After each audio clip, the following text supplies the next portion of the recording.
कुछ ऐसा सेटअप बनाया और हमने एनोड और कैथोड आपके सामने लगा के रखी। बीच में वैक्यूम है। वैक्यूम का मतलब क्या होगा? नथिंग।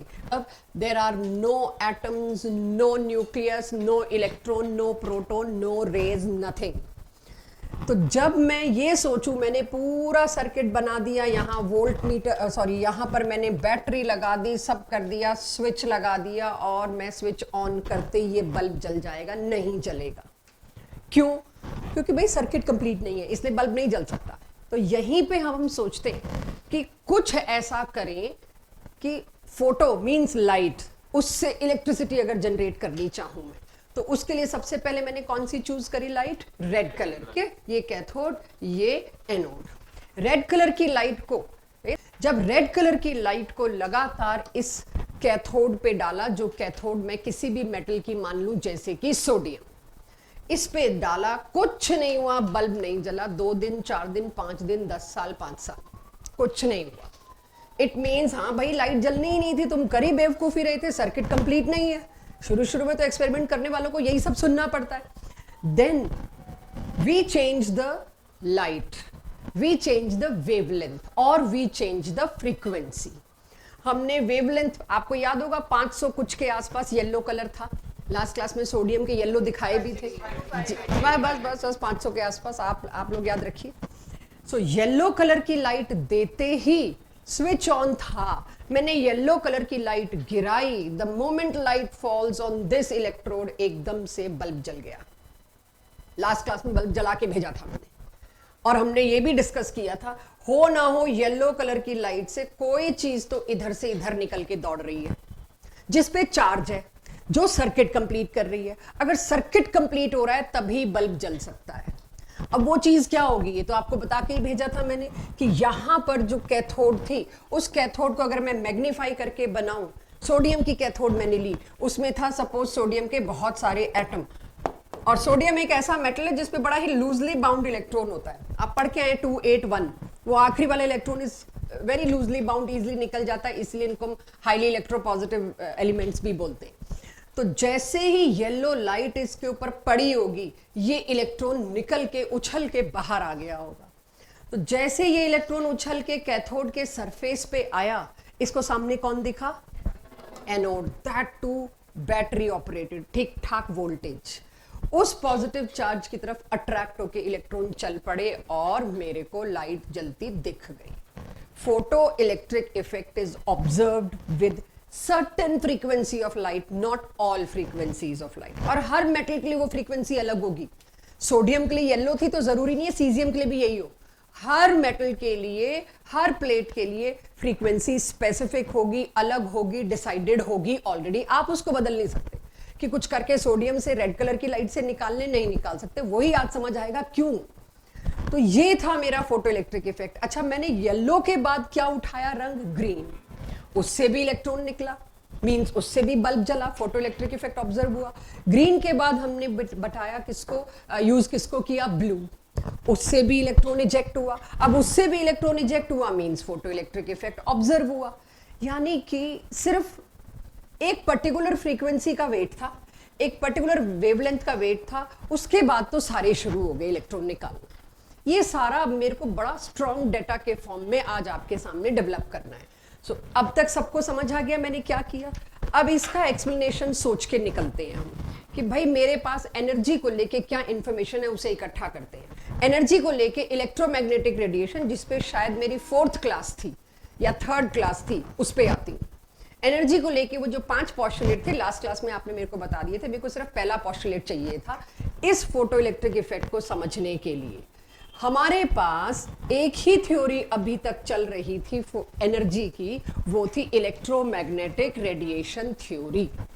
उस थ्योरी के हिसाब से मैं अगर पढ़ने चलूं तो मुझे अब पता लगता है this photo electric effect is major setback और लिमिटेशन टू इलेक्ट्रोमैग्नेटिक थ्योरी। इस थ्योरी का सबसे बड़ा सेटबैक 2 है। आज फोटो इलेक्ट्रिक इफेक्ट है, इसको खत्म करने के बाद ब्लैक बॉडी रेडिएशन पढ़ेंगे, तब मैं लिख दूंगी second setback, second limitation of theory was black body radiation.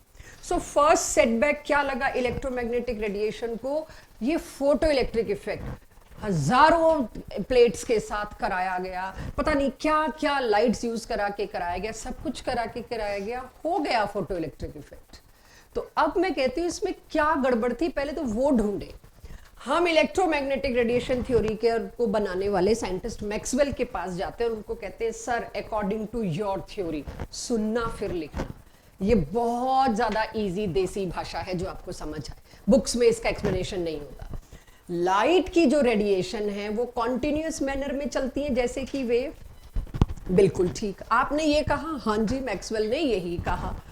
अगर कोई भी रेडिएशन, कोई भी चीज लगातार चलती है, वेव मोशन में चलती है, it means energy is continuous. लगातार का मतलब क्या होता है? No boundaries, no borders. Continuous चलने का मतलब है कोई बॉर्डर नहीं है, कोई बाउंड्री नहीं है, कहीं में रोक नहीं सकती, कोई ब्रेक नहीं है। तो उस हिसाब से अगर एनर्जी की कोई बाउंड्री नहीं है, इफ एनीथिंग, छोड़ो energy, anything is without boundary means it can be merged, overlap और एक्यूमुलेटेड। वो एक दूसरे में ओवरलैप कर सकते हैं, वो एक्यूमुलेट कर सकते हैं, उनको इकट्ठा किया जा सकता है। जैसे वाटर, वाटर को एनर्जी तो नहीं है, मैंने तभी एनीथिंग लिखा। वाटर कॉन्टिन्यूअस फ्लो करता है तो वाटर में कोई बाउंड्री नहीं है, तो वो मर्ज होके इकट्ठा एक ग्लास पानी बन जाता है। तो जब भी कोई चीज कॉन्टिन्यूअस मूव करेगी उसका मतलब वो मर्ज हो सकती है, वो एक्यूमुलेट हो सकती है। ये था असली मतलब उसके पहले पोस्टुलेट का, जो पहले नहीं बता पा रहे थे। ठीक है भाई, मान गए। तो प्रॉब्लम क्या है? प्रॉब्लम ये है, तो फिर तो मैं लाइट जो डाल रही थी रेड कलर की, उसकी इंटेंसिटी बढ़ा दूं। इंटेंसिटी बढ़ाने का मतलब बच्चे नहीं समझ पाते, जब फिजिक्स में आएगा इंटेंसिटी बेटर समझ लोगे। लेकिन अगर एक नॉन फिजिसिस्ट मेरे जैसे से पूछा जाए कि ऐसे बच्चे को इंटेंसिटी समझानी है जिसको मतलब नहीं बुकिश लैंग्वेज समझ आ रही, एक रेड कलर का बल्ब लगाया, लैंप डाला, इंटेंसिटी 1, 4 लगा दिए एक साथ, इंटेंसिटी 4, 100 लगा दिए एक साथ, इंटेंसिटी 100 टाइम्स। इंटेंसिटी मतलब मैंने बहुत ज्यादा लाइट देनी शुरू कर दी रेड कलर की, एक लैंप के बजाय सीधे 100 लैंप खड़े कर दिए।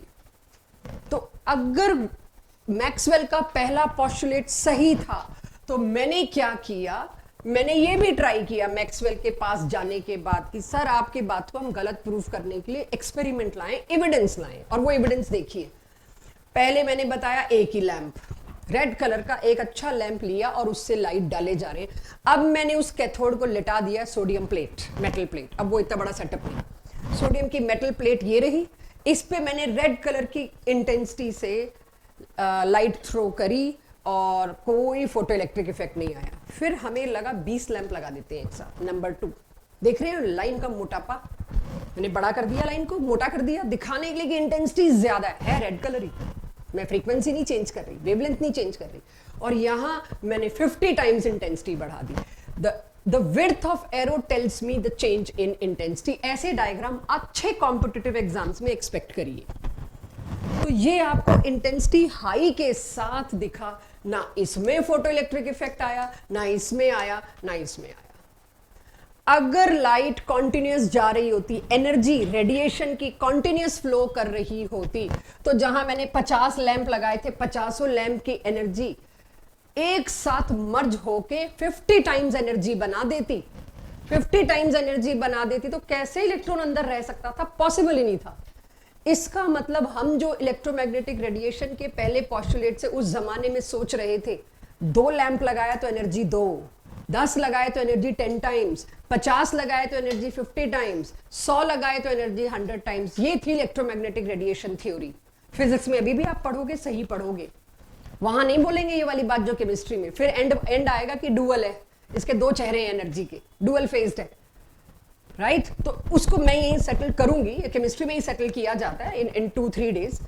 सो पॉइंट ये है कि आपकी इंटेंसिटी से एनर्जी पे कोई असर नहीं पड़ रहा है। अगर कोई चीज लगातार आती है वो इकट्ठी हो सकती है, उसमें बाउंड्री नहीं है। इंटेंसिटी बढ़ाते तो एनर्जी बढ़नी चाहिए थी। ये था पहला postulate of electromagnetic radiation theory. अगर मैं इंटेंसिटी बढ़ाऊंगी तो एनर्जी बढ़नी चाहिए थी, मतलब इंटेंसिटी और एनर्जी एक दूसरे के डायरेक्टली प्रोपोर्शनल थे। ये पहले पोस्टुलेट में उस दिन मैंने नहीं लिखवाया था और बोला भी था एक पोस्टुलेट में हम पतली गली से निकल लिए हैं। अब पहुंचिए उस पॉस्टुलेट पे अपनी कॉपी में और वहां ये लिखिए, अकॉर्डिंग टू मैक्सवेल, जो मैंने लिखा है ना पहला पॉस्टुलेट कॉन्टिन्यूअस वाला, उसी के नीचे छोटा सा लिख लो E is directly proportional to I, कि अगर वो सही होता तो एक्चुअली वो इकट्ठा होना या कॉन्टिन्यूस, तुम लोगों को कौन सा समझ आया था कॉन्टिन्यूस, आज समझ आएगा। और तब भी मैंने कहा था कॉन्टिन्यूस उस दिन समझ आता है जिस दिन डिसकॉन्टिन्यूस पढ़ाया जाता है। आज समझ आएगा, अभी भी नहीं आ रहा कॉन्टिन्यूस, तुम बोल रहे हो तो हम मान रहे हैं, ठीक है, कहा होगा मैक्सवेल ने, हमें क्या सिरदर्द। अभी वो सिरदर्द भी सामने आएगा जो लाना पड़ेगा, because we should study logical. At least chemistry के बारे में कह सकती हूँ ये सब्जेक्ट रट्टे से चलेगा नहीं। गया पहले पोस्टुलेट में सबके पास E is directly proportional to I, ऐसा मैक्सवेल ने कहा था, मैंने नहीं। डन, तो वो तो साबित हो गया गलत है, फिर क्या सही है, अब सही की तरफ बढ़ते हैं, राइट। अभी भी मेरे को तसल्ली नहीं हुई, मैं एक एक्सपेरिमेंट और मैक्सवेल को दिखाना चाहूंगी। फिर से सोडियम की प्लेट लाई, फिर से अलग अलग कलर के लैंप्स उठाए, लाइट डालनी शुरू करी, ठीक है। सबसे पहले रेड कलर की दबा के हाई इंटेंसिटी मैंने लाइट दी। अब तो आप ही गेस कर लो कि बहुत हो गया मैम, कुछ नहीं होगा, यही होगा केमिस्ट्री की क्लास में, जब तक पक नहीं जाओगे तब तक अगले टॉपिक पे नहीं जाओगे। तो ये क्या हुआ, कुछ नहीं, नो फोटो इलेक्ट्रिक इफेक्ट, वो बल्ब नहीं जला, ठीक है। चाहे इंटेंसिटी देखो कितनी ज्यादा है। फिर मैंने येलो कलर की मिनिमम पॉसिबल इंटेंसिटी जो मेरे पास थी वो डाल के देखी, उससे इलेक्ट्रॉन जस्ट निकल के आया और सरफेस पे पड़ा रह गया। ये रेड कलर का इलेक्ट्रॉन मैंने निकाल के यहां रखा है, this is electron having velocity 0, kinetic energy 0, इसकी वेलोसिटी भी 0 होगी और इसकी काइनेटिक एनर्जी भी 0। फिर मैंने ग्रीन कलर की लाइट ली, उसकी भी कम इंटेंसिटी, कोई नहीं इंटेंसिटी बढ़ाई मैंने, उससे इलेक्ट्रॉन निकला, लेकिन वो यहां पे रुका नहीं रहा, वो उछल के थोड़ा आगे तक गया, मतलब वेलोसिटी इज नॉन जीरो, तो कुछ ना कुछ तो उसकी काइनेटिक एनर्जी भी होगी हाफ mv² से। फिर मैंने ब्लू कलर की लाइन ली, राइट, ब्लू कलर की लाइन ली, उससे भी इलेक्ट्रॉन निकला और यहां पड़ा नहीं रहा और दूर तक गया, यानी उसकी वेलोसिटी इससे भी ज्यादा थी। तो वेलोसिटी ज्यादा तो काइनेटिक एनर्जी ज्यादा। जैसे जैसे मैं आगे कलर बदलती गई, उछल के निकलने वाले इलेक्ट्रॉन की काइनेटिक एनर्जी भी बढ़ती गई। ये भी ऑब्जर्वेशन लेके गई और मैक्सवेल को पूछा, सर अब आप बताओ, इतनी इंटेंसिटी से इलेक्ट्रॉन निकला नहीं और पिद्दी सी इंटेंसिटी से इलेक्ट्रॉन निकल के कितने आगे तक गया है। यस, सो इस सब के बाद मेरे को एक बात तो पता चल गई कि इलेक्ट्रॉन के निकलने का इंटेंसिटी से कोई रिलेशन नहीं है, बस, और कुछ नहीं पता चली, कि इसका मतलब इंटेंसिटी जो है इलेक्ट्रॉन की कोई एनर्जी निकालने के लिए ना बढ़ा रही है ना घटा रही है। Intensity has no effect on energy of light. लगा लो 100 लैंप एक साथ, 1000 लैंप, इंटेंसिटी बढ़ाने से कभी भी, आप देखिए कलर्स की शार्पनेस बढ़ती है, वो होती है इंटेंसिटी। रेड का और ब्राइट रेड चेंज नहीं होता, तो इंटेंसिटी कितनी भी बढ़ाई जाइए कुछ नहीं होगा। और वन लास्ट, जब मैंने ब्लू कलर की, ये बहुत इंपॉर्टेंट है, आगे बहुत लेस इंटेंसिटी, ब्लू कलर की वेरी हाई इंटेंसिटी, दोनों से इलेक्ट्रॉन इजेक्ट हो रहा है, क्या यहां इंटेंसिटी ने कुछ किया? मुझे देखना पड़ेगा, पता ये नहीं किया, स्टिल दोनों के दोनों इलेक्ट्रॉन्स की काइनेटिक एनर्जी भी डिट्टो सेम आई। इलेक्ट्रॉन तो ब्लू से इजेक्ट होना ही था, व्हाट इफ मैंने इंटेंसिटी ज्यादा दे दी होती, बित्ता सा भी फर्क नहीं पड़ा इलेक्ट्रॉन के निकलने पे या उसकी काइनेटिक एनर्जी पे, उसकी वेलोसिटी पे, 0 इफेक्ट। सो अब मैं कंफर्म हो गई मैक्सवेल को चैलेंज करने के लिए कि your first postulate I don't agree. Maxwell said पूरी फिजिक्स इसी पे खड़ी हुई है। आप फिजिक्स में वेव्स पढ़ेंगे, कॉन्टिन्यूस कॉन्टिन्यूस कॉन्टिन्यूस पढ़ते रहेंगे, सिर्फ केमिस्ट्री है जो डिसकॉन्टिन्यूस बताएगा। तो मैक्सवेल इधर कहते हैं सारा लाइट रिफ्लेक्ट हो रही है, रिफ्रैक्ट हो रही है, डिफ्रैक्ट हो रही है। अगर लाइट रेडिएशन सन से आने वाली रिफ्लेक्ट, रिफ्रैक्ट और डिफ्रैक्ट हो रही है, मतलब वो वेव है। तो हम सामने रख दिया फोटो इलेक्ट्रिक, आप ही बता दो सर फिर क्या है। तो सर ने क्या कहा, अब आप बताओ। मैंने बता दिया जो बताना था, मेरे हिसाब से तो कॉन्टिन्यूस है। फोटो इलेक्ट्रिक इफेक्ट और black body radiation continuous Maxwell नहीं एक्सप्लेन कर पाया, ही सरेंडर्ड।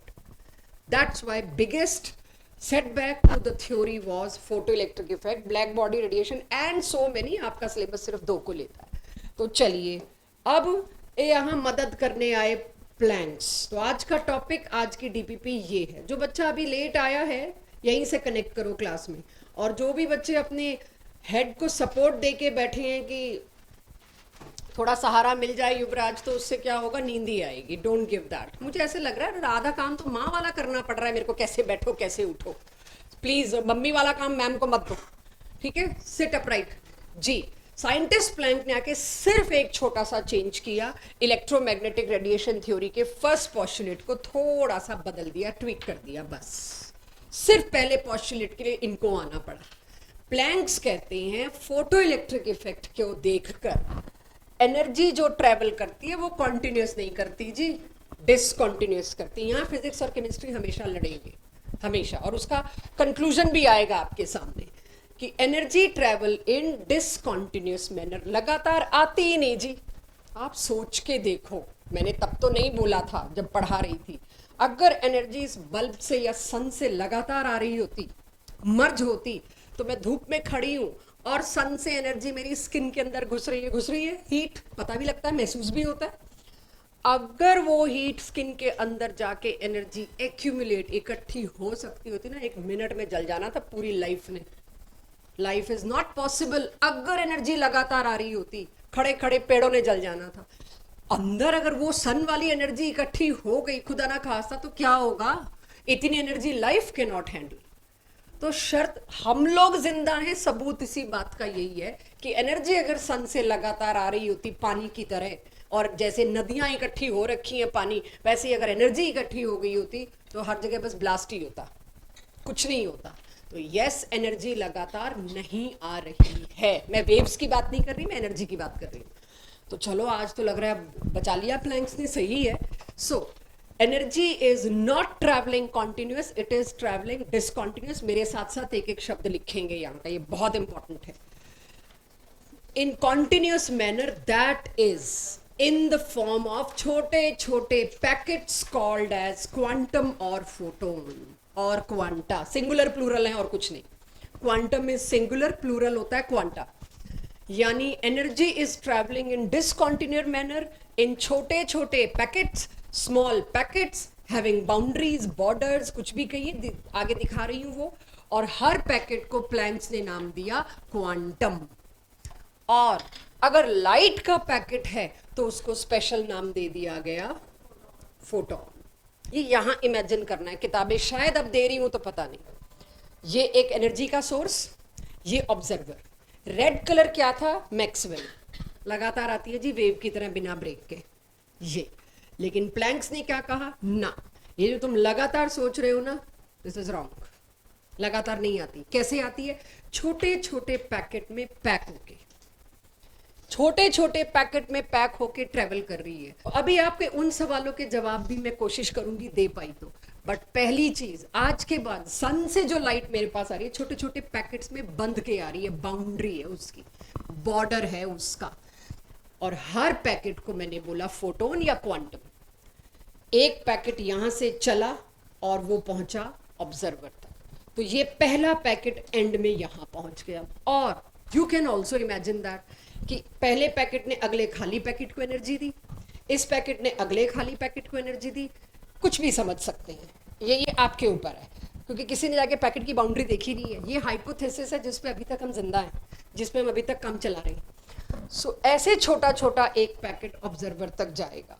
अगर किसी ऑब्जर्वर तक एक पैकेट में बंद होके एनर्जी जाएगी, पहले वो एक पैकेट कंज्यूम करेगा, फिर वो दूसरा पैकेट कंज्यूम करेगा।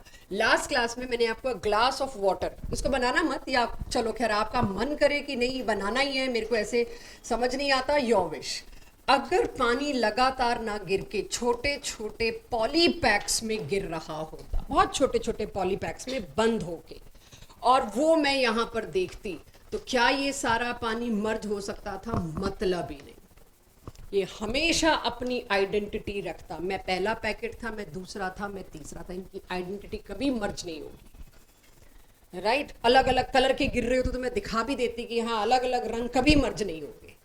सो इस तरह से जो मेरे पास एनर्जी है वो इसको कहती है डिसकॉन्टिन्यूस, इकट्ठा नहीं हो पाया। अगर किसी ने पानी पीना है, पहले वो एक पैकेट पिएगा, उसके बाद दूसरा पिएगा। पहला तब तक डेसिपेट हो जाएगा, दूसरा फिर डेसिपेट होगा। सिमिलरली आपका प्लैंक्स बता रहे हैं, कहीं भी एनर्जी जाएगी छोटे छोटे पैकेट में बंद होके जाएगी, मर्ज हो ही नहीं सकती।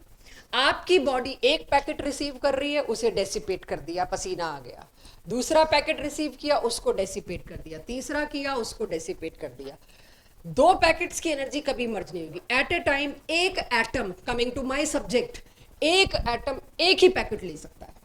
जब उस एक पैकेट की एनर्जी कंज्यूम हो गई, तब उसके पास दूसरा पैकेट आएगा, फिर उसके पास तीसरा आएगा। एनर्जी इकट्ठा होने का मौका ही नहीं दिया। मैं लगी रही 4 साल, 50 लैंप लगा के रेड कलर के, भाई कभी तो इलेक्ट्रॉन निकलेगा, नॉट पॉसिबल। एक एटम, तुम 100 लैंप लगा दो, एक एटम एक बार में एक ही पैकेट को एंट्री देगा। कर लो इंटेंसिटी, लॉजिकल एक्सप्लेनेशन है, राइट? इससे सारे सवालों के जवाब गायब हो गए कि हाँ बात तो, सारे सवाल ही गायब हो गए कि बात तो सही कह रहे हो, गलत ही था मैक्सवेल का एक पोस्टुलेट। फिर आगे बड़ी बात, second postulate, energy of one packet, one photon और one quantum is directly proportional to frequency. ये तो आप लोग खुद ही देख पा रहे थे कि पक्का जो खेल है वो फ्रीक्वेंसी का है, वेवलेंथ का है, रेड ब्लू ग्रीन का है। ये खेल किसी और चीज का है ही नहीं। तो उन्होंने इसको वर्ड्स दे दी और आपको यहीं से मिली है इन्फॉर्मेशन जो 9th-10th में बोली गई है, या लास्ट क्लास में ममता हमने बोल दी होगी कि फ्रीक्वेंसी ज्यादा तो एनर्जी ज्यादा। ये आया तो प्लैंक से था, और आज से पता नहीं कितने साल पहले, तो हमें उनको रिस्पेक्ट तो देना है, उनको तो पढ़ना है। So energy is directly proportional to frequency, energy is equals to H nu. अब देखिएगा, नोट भी कर रहे हैं, आई नो, साथ साथ देखिए भी। प्रोपोर्शनलिटी हटाऊं, कांस्टेंट लगाना पड़ेगा मेरे को। प्रोपोर्शनलिटी हटा के अगर मुझे इक्वालिटी लाना है तो मुझे कांस्टेंट लाना पड़ेगा। अब ये कांस्टेंट क्या लाई मैं, H. H is Planck's constant, ये रही इसकी वैल्यू। चलो लोग नोट कर रहे हैं, पहले सेकंड पोस्टुलेट पूरा नोट कर लो। कहता है एक फोटोन की एनर्जी कितनी होगी, किसके प्रोपोर्शनल होगी, फ्रीक्वेंसी के, राइट? और फिर हमने फॉर्मूला भी दे दिया। प्लैंक्स कांस्टेंट की वैल्यू आज के बाद आपको याद होनी चाहिए। ऑल दो क्वेश्चंस में दी जाती है, बट टाइम बचेगा, क्यों मांगना किसी से, हमें याद हो तो क्यों मांगना, ठीक है? अगर एक से ज्यादा फोटोन है तो भाई एक फोटोन की एनर्जी निकाल दोगे तो 10 फोटोन की तो निकाल लोगे ना, इंटू 10 करके। तो इट्स बेटर कि फॉर्मूला मेरे पास क्या आ जाए, E is equals to N H nu, right उस्ताद? नींद आ रही है? अच्छा, ओके। अगर एक मोल फोटोन है तो एक मोल का मतलब क्या होता है, 6.023। आप समटाइम कैलकुलेशन के लिए इसको 6 ले लेना। 6.023 इंटू 10 की power 23 multiplied by Planck's constant multiplied by frequency. अभी अगली लास्ट स्लाइड पे म्यू की जगह मैं सी बाय लेमडा लिख दूंगी, चलेगा एवरीवन? म्यू की जगह सी बाय लेमडा और उस 1 बाय लेमडा की जगह म्यू बार, वो मैं अभी आखिरी स्लाइड पे पूरे प्लैंक्स को कंसोलिडेट करते वक्त लिखूंगी। इतना क्लियर हो गया सबको बालको? नोटेड? तो प्लैंक्स थ्योरी क्या ही थी, मात्र 2 पोस्टुलेट्स, तो स्कूल में आएगा तो दोनों लिखने होंगे, राइट? तो क्लियर हो गया सबको? चलो कंसोलिडेट करते हैं और क्वेश्चंस पे आते हैं। ये था मेरे पास प्लैंक्स, चेक, रेड लाइन गायब। ये है प्लैंक्स। मुझे बताना इस पूरे में कितने डब्बे बने हैं, कितने पैकेट्स बने हैं? 11। यानी इस सोर्स से इस ऑब्जर्वर तक कितनी एनर्जी पहुंची, कोई मेरे को क्वेश्चंस में पूछेगा आगे, तो मैं क्या बोलूंगी, 11 इंटू एच न्यू। एक पार्टिकल, एक पैकेट, एक फोटोन की एनर्जी एच न्यू और 11 फोटोन की एनर्जी is N H nu. N की जगह क्या लिख दिया मैंने, 11। ठीक है, क्लियर इतना? और ये डब्बा येलो कलर का, चेक, क्योंकि मैं इस लायक आपको बना चुकी हूँ वेव्स वाली क्लास में कि मुझे बताइए, जैसे जैसे फ्रीक्वेंसी बढ़ती गई वैसे वैसे एनर्जी ऑफ रेडिएशन बढ़ती गई, हाँ या ना? और इसका सबूत है E is equals to H nu. Yes, both are directly proportional. Linear graph आएगा, 0 से स्टार्ट, एक 0 तो दूसरा भी 0। ये अकल होनी चाहिए अब मेरे को, शुरू हो रही है, मुझे नहीं पता पहले थी कि नहीं थी, हम लोग सब 0 से पढ़ाएंगे कि अगर एक चीज 0 और दूसरी भी 0 है, उसको कहते हैं ग्राफ का ओरिजिन से शुरू होना। ओरिजिन से शुरू होना ग्राफ लीनियर बोला जाता है, तो आज के बाद मैं लीनियर बोलूं तो समझ लो ओरिजिन से शुरू हो रहा है। अब इंटेंसिटी में किसी भी रेडिएशन की बढ़ाए जाऊं, एनर्जी पे कोई असर पड़ेगा नहीं। इसीलिए ये लाइन तुम कितनी इंटेंसिटी बढ़ाए जाओ, एनर्जी अनअफेक्टेड, ये line parallel to this axis आ गई। क्लियर सबको? तीसरा ग्राफ खुद से बनाइए, मैं जरा राउंड लगाती हूँ क्लास में, बन भी एक बढ़ेगा तो दूसरा घटेगा। तो देखो ना, लेमडा छोटा था तो एनर्जी बढ़ी थी, लेमडा बढ़ता गया एनर्जी घटती गई। इनवर्सली प्रोपोर्शनल का मतलब होता है एक बढ़ा तो दूसरा घटा, तो जैसे जैसे लेमडा बढ़ता गया वैसे वैसे एनर्जी घटती गई। ठीक है, गुड क्वेश्चन। सेकंड वाला ग्राफ, ये इंटेंसिटी और ई का कोई रिलेशन ही नहीं है, तो यही तो हम साबित करके आए। तो तुम इंटेंसिटी बढ़ाए जाओ, एनर्जी पे कोई फर्क ही नहीं पड़ रहा, कांस्टेंट ही रहेगी। This is the graph. Everyone clear? चलिए अब आ जाइए, डीपीपी खोलिए। क्वेश्चन नंबर 1 मैं वेट कर रही हूं, आंसर दो। क्या अब मैं फॉर्मूला ये लिख सकती हूँ बच्चों? एवरीवन लिख सकती हूँ ये फॉर्मूला? अब n तो हटाई दूं क्योंकि एक ही पैकेट की एनर्जी पूछी है, पढ़ लो क्वेश्चन, एक ही फोटोन की पूछे तो n तो 1 ही होना है। तो h की जगह क्या लिखूं? 6.6 इंटू 10 की पावर माइनस 34 इंटू 3 इंटू 10 की पावर 8 मीटर पर सेकेंड डिवाइडेड बाय लेमडा क्या है, और एंगस्ट्रॉम को क्या करोगे? 10 की पावर माइनस 10 मीटर्स। अब बताओ आंसर। 3.1 इंटू 10 की पावर, बस अब यही स्ट्रगल चल रही है, इसी पे हमारा फाइट है। माइनस, हाँ जी, हाँ तो वो एक ही बात होगी। 31 लोगे तो 3.3 या 3.1 लोगे तो हाँ, बस वो वही कह रही हूँ ना, आपकी पावर्स में भी 1920 वाला फ्लक्चुएशन है, इससे पता चल रहा है आपके डेसिमल पोजीशन में फ्लक्चुएशन है। Do it please everyone. मुझे ये आंसर रिपोर्ट हो रहा है, मुझे बताइए हम गलत हैं सही हैं? अच्छा सही है, गुड। क्वेश्चन नंबर 4 देखूं बच्चों, ऐसे कंपेयर करो, चेक। आपको 2 लेमडा दे रखी और एनर्जी का कंपैरिजन मांगा है।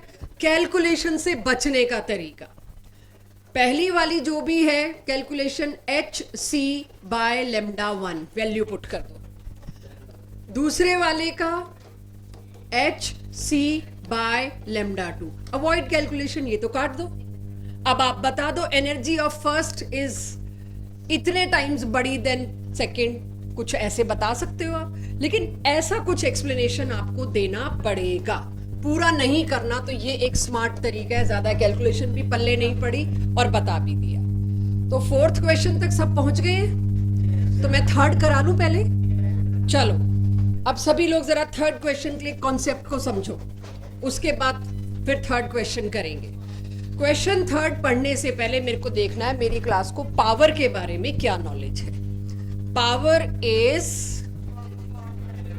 एनर्जी या वर्क जो भी पढ़ाया गया होगा अपॉन टाइम। एनर्जी और वर्क की यूनिट भी सेम है, सब कुछ same. Energy upon time, energy की एसआई यूनिट क्या है बच्चों? जूल्स, और टाइम की एसआई यूनिट क्या है? सेकेंड। तो यानी कि पावर की यूनिट एक्चुअली में होती है जूल पर सेकेंड, उसको वॉट दे दिया किसी साइंटिस्ट के नाम पे, जैसे हर्ट्ज था जी, जेम्स वॉट, राइट। मैं ज्यादा नाम इसलिए नहीं ले रही कि आप लोगों को पता चले, इतने नाम ले डाले कौन सा कहाँ, इसलिए बच रही हूँ, but I hope you must have heard of it.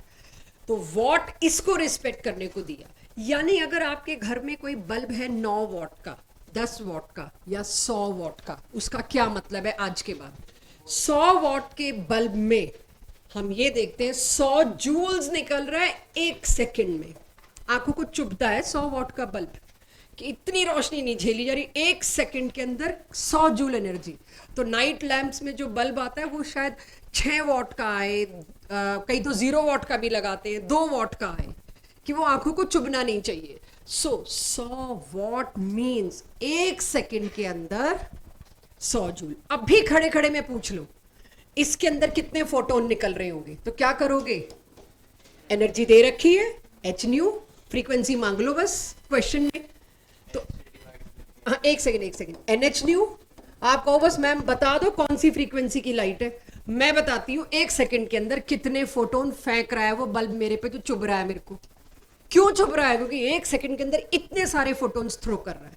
क्यों इतने सारे फोटोन थ्रो करने पड़े? 100 जूल पहुंचानी है भाई, फोटोन तो डालने पड़ेंगे।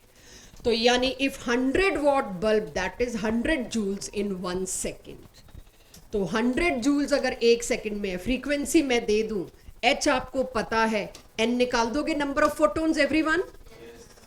Third question is all yours. Question third में आपको जूल्स में एनर्जी 100 दे रखी है, राइट? जिन्होंने मेरे को थर्ड के लिए कहा है मैं उनको समझा रही हूं। और यहां क्या आएगा? N H new. न्यू की जगह क्या कर दूं मैं यहां पे? सी बाय लेमडा। एवरीवन, किसी ने न्यू ना लिख दिया हो? सी बाय लेमडा। क्यों किया सी बाय लेमडा? क्वेश्चन में न्यू ना देके लेमडा दे रखा है, क्वेश्चन में वेवलेंथ दे रखी है। It is an. प्लैंक्स की वैल्यू क्या है? 6.6 इंटू 10⁻34। सी की वैल्यू क्या है? 3 इंटू 10⁸ डिवाइडेड बाय लेमडा कितना दे रखा है? जिसका डाउट है उसे बोलने दो, बाकी आगे बढ़ो। तो 400 इंटू 10⁻⁻9 कर दो। सबसे पहले सारे के सारे 0 और 10 की पावर हैंडल करो, बचेगा ही कुछ नहीं। तो वो हैंडल अगर मैं करूं 10⁻34, 10⁸, नीचे से इसको ऊपर ले आऊं तो क्या होगा? 10⁻⁻9। अच्छा, इसको भी ऊपर ले आऊं, ओह सॉरी +9। इस 2 को भी ऊपर ले आऊं, 10⁻⁻2। इसे खिसकाओ पहले, क्या है ये? क्या इज -19? हाँ ठीक है बिल्कुल। इट इज, इस सारे को मैं 10⁻⁻19 कर दूं बच्चे, यहां तक। अब यहां पर आती हूं मैं, क्या था? 100 joule is equals to n into 6.6 divided by 4 into 3 into 10⁻⁻19। हाँ या ना? अब क्या ये कैलकुलेशन तो मुझे लगता नहीं मेरे को इतनी सी तो कर लो, आ जाएगा। जब n इधर लाओगे ये ऊपर आएगा, 10⁻19 हो जाएगा, इसके आगे संभल जाएंगे। चलिए, इसके थ्रू मैंने इतना बताया कि कैलकुलेशंस का सबसे बड़ा तरीका है पहले सारे जीरोस को एक तरफ ले जाओ, उसके बाद छोटी सी कैलकुलेशन बनेगी, हैंडल करो उसको।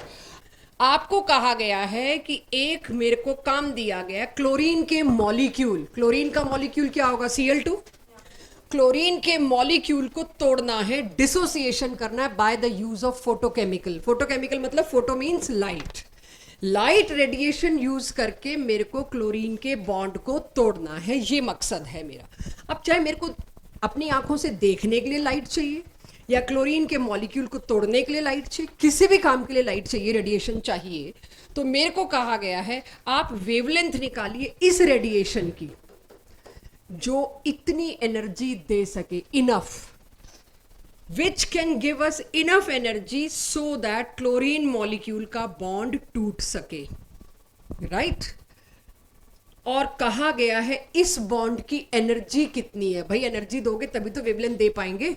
तो इस बॉन्ड की एनर्जी, सारा खेल इसकी एनर्जी में 245, कुछ लोगों ने कर भी लिया होगा, किलो जूल पर मोल। 1 मोल क्लोरीन मॉलिक्यूल तोड़ने, यही रहना है बच्चों, you have to focus here.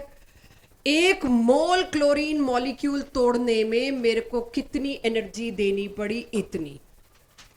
1 chlorine को कितनी देनी पड़ेगी? चेक।